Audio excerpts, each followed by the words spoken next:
with the vets from the Vet Life and answering more of your questions from Javier. Javier says, my dog seems to have allergies when the weather changes. His eyes tear and he sneezes more than usual. Can I give him over-the-counter medication? So a few things here.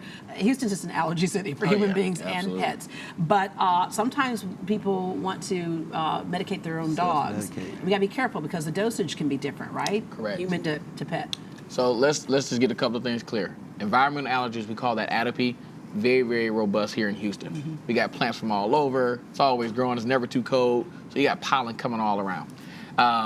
There are over-the-counter medications, so we can be safe. Yeah. I'm going to tell owners right now, you can use Benadryl or diphenhydramine is the actual drug, 1 milligram per pound. So if you got a 25-pound dog, you can't go wrong with 25 milligrams. Yeah, but you need to know what your dog weighs. Don't be guessing, right? Right, and that doesn't always work. So you need to see your vet because that stuff can really get out of control and cause a lot of dermatitis. Yeah, so start with the vet just so you have the right thing and the right diagnosis. And let your vet tell you to use Benadryl if it works versus Claritin or Zyrtec or what we prescribe. Yeah, and sometimes with a dog that's really hairy, you might not realize what's happening at the skin level, right? That's so you will look at all that. Okay, Rick says, why does my dog eat his own stuff?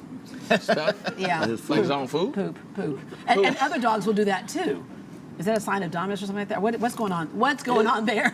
We see dogs do that. It's a disgusting behavior. You can't. But they're thinking it was good the first time. Why not the second time? You can sometimes break them out of that habit. I always tell clients you can try. It's very easy and safe to do. Is to try add a little chunk pineapple to their food. You want to do that every time you feed them for about a week or so. It doesn't always work, but sometimes it can. If that doesn't work, then see your vet, and there are products that you can add to the food to try to help make it curb not that so behavior. Appealing. Right. Yeah, because all I'm thinking about is the dog that eats his own poop and then has a licking problem too. Yeah, that's why this is important to get a handle on. Okay, Maggie says there are lots of coyotes in my neighborhood. What should I do if I encounter them while walking my dog? My experience with coyotes, most coyotes are fearful. They're not going to just come to you unless they have a problem. But if you have a small dog and they haven't eaten in a while, my recommendation is to scoop the dog up and try to go back in the opposite direction. Yeah. But most coyotes will go the other way. Yeah, and then of course with other dogs that you might come up to that are aggressive. There was one night I went to go do something out at my mailbox years ago. I was living in an apartment, and I turned around, and it was late at night. No one was around, and there was a pit bull, and it just started growling at me, and it meant business. And I was trying to figure out what do I do. I had nothing to defend myself with, so I kept thinking, okay, what do I? It kept moving closer to me, and then I just yelled the word no.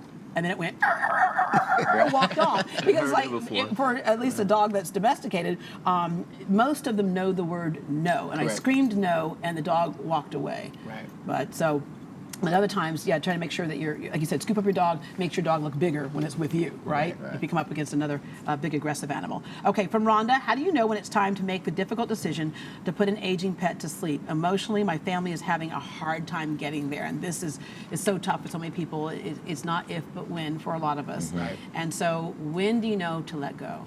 We deal with this every single day, and the hardest question that we get from our clients probably is Doc, if it was your dog, what would you do? Yeah.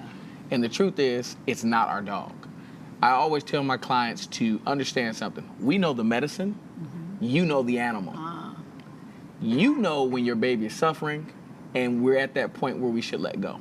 I can assist you in that, and I can have a conversation to help bring it to realization, but the truth is, you're gonna know when it's best. Yeah. Now, if a dog is just all out suffering or a cat is all out suffering, we can tell you those things, but if you have an animal that's 15, 16, 17, got a little limp, I use the 3-finger rule.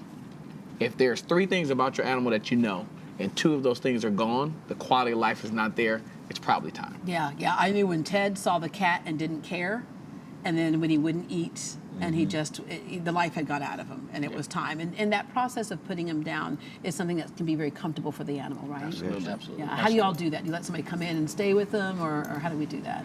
So we offer services whether we come to your home and do it at home euthanasias, or you can come into the hospital.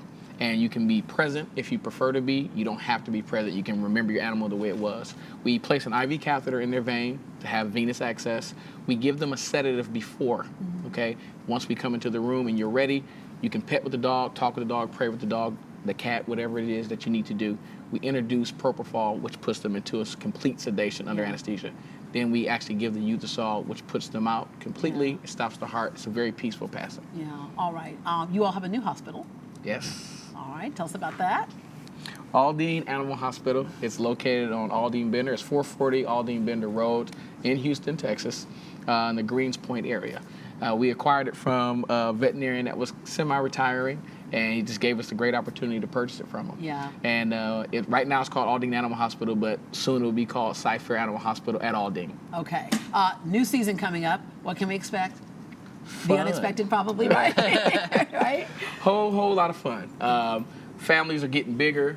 High-paced medicine, good same quality care, customer service, and just really educating you guys on what we do as veterinarians, how we are as people, what we do as husbands and fathers, and growing our business as entrepreneurs. Yeah, So. all right. Guys, thank you so much for Thank you. taking time out to be with us this morning. And you can catch Dr. Blue, Dr. Ross, and Dr. Lavigne on the Vet Life on Animal Planet in that next season.